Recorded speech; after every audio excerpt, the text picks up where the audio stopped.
Ang programang ito ay rated SPG. Striktong patnubay at gabay ng magulang ang kailangan. Maaaring may masiselang tema, lengguwahe, karahasan, sexual, horror o droga na hindi angkop sa mga... Madali nating mapapabagsak ang Apex. When this goes down the hill... Narito na nga ang ating mga karagdagan na aabangan bukas sa abot kamay na pangarap. Sinasabi nga dito ni Eric sa kanyang anak na si Justin na mas madali nga daw nilang mapabagsak ang Apex kung kukunin ni Justin ang loob ng kanyang ina na si Giselle at dapat ay ilalagay ito sa tama niyang kalalagyan. At dito naman na sumang-ayon ang anak ni Eric na si Justin sa mga bagay-bagay na gustong gawin dito ni Eric.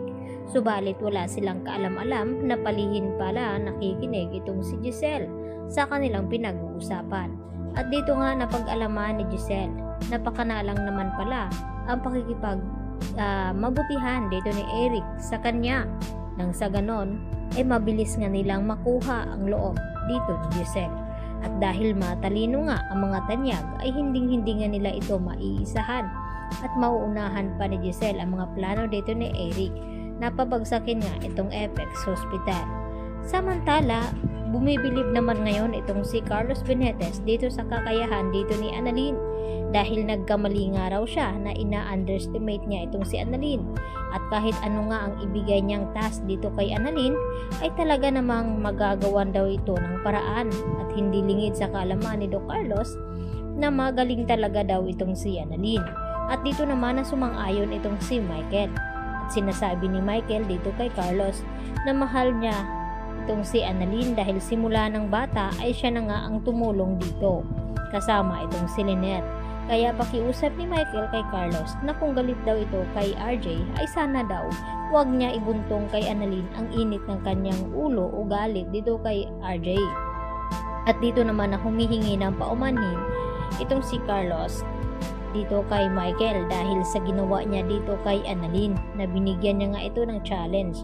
Nang sa ganon ay mapatunayan niya na kung deserve ba daw itong si Annalyn na makuha itong slot na papuntang Japan.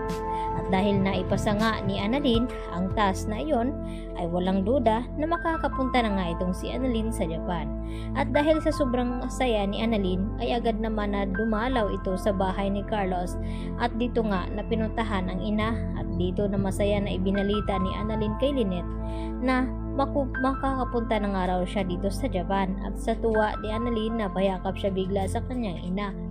At dito naman na tila may naramdaman na sakit itong si Lynette at napansin agad ito ni Annalyn ang kanyang braso at dito niya nakita na may sugat nga ito at ginamot.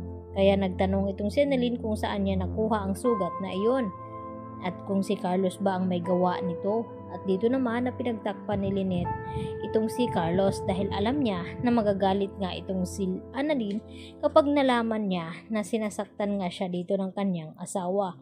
Kaya mas gustuhin na lamang dito ni Lynette na magsinungaling siya dito sa kanyang anak. At dito naman na sinasabi ni Annalyn na gusto niyang isama ang kanyang ina papuntang Japan.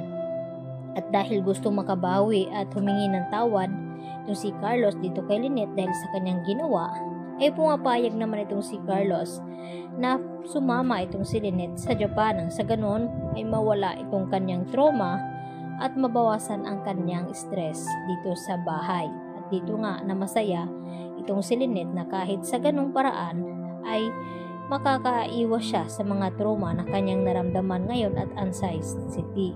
At dito naman natuwang itong si Annalyn na makakasama niya ang kanyang anak papuntang Japan. Kaya yan naman ang ating pagkatutukan at aabangan kung talagang magtatagumpay nga ba sa mga masamang balak itong sina Eric at Justin dito nga sa Apex Hospital dahil sa tindi nga ng galit dahil sa pang-brainwash ni Eric sa kanyang anak na si Justin. Kaya kahit anong gawin ni Giselle ay hindi nga siya mapapatawad ng kanyang anak. Yan po ang aking karagdagang latest update today at maraming pong salamat sa inyong pananatiling panonood dito sa aking munting channel at hanggang sa muli mga kapuso. See you tomorrow. Bye-bye! At huwag niyo pong kalimutan i-like at subscribe.